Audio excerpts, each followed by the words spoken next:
Itu keren, kehidupan dalam rencana Tuhan.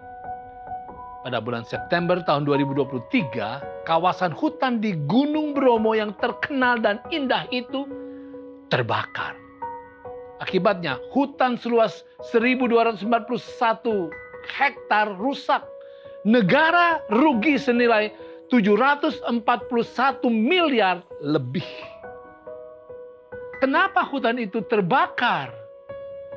Kebakaran di Bromo itu, khususnya di kawasan Bukit Teletabis yang terkenal, adalah akibat penggunaan flare atau semacam obor kecil pada suatu saat sesi foto pre-wedding.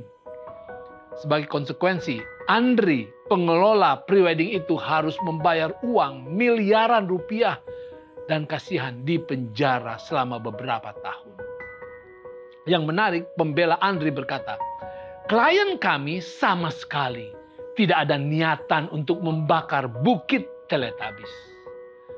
Namun kami tetap menghormati putusan itu. Nah saudara, ketika Hawa memakan buah terlarang di Taman Eden, dia tidak pernah berniat dan tidak pernah menyangka bahwa pelanggarannya itu akan berdampak besar.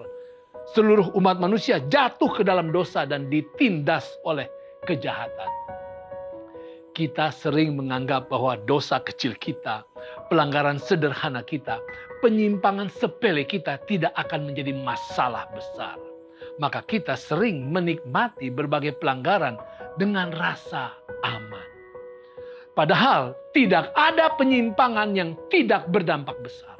Setiap penyimpangan, apalagi yang tidak disesali, selalu akan bertambah, berlimpah, dan bahkan berkuasa, menindas, dan menghancurkan kita. Karena menganggap remeh pelanggaran, maka kita sering mengira bahwa Tuhan tidak peduli terhadap penyimpangan-penyimpangan yang ada. Dan karena pemikiran seperti inilah, maka kejahatan semakin merajalela.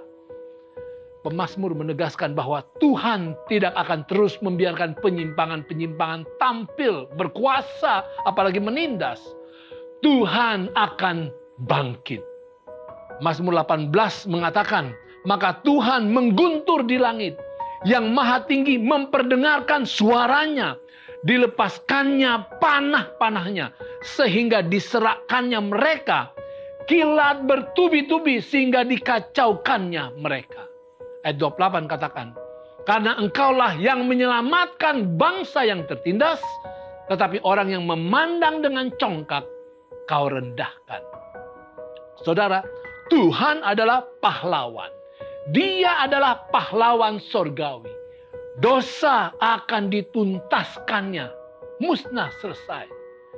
Mazmur 12 ayat 6 katakan, oleh karena penindasan terhadap orang-orang yang lemah, oleh karena keluhan orang-orang miskin, sekarang juga aku bangkit, firman Tuhan.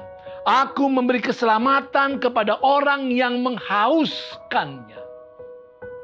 Jelas saudara, Tuhan kita panjang sabar dan menahan murkanya dalam kesabarannya yang sangat besar.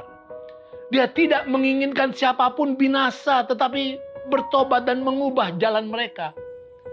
Tetapi meskipun waktu yang tepat dari Allah untuk campur tangannya tidak selalu sesuai dengan harapan manusia, harapan kita, tetapi hari penghakiman Allah pasti akan datang.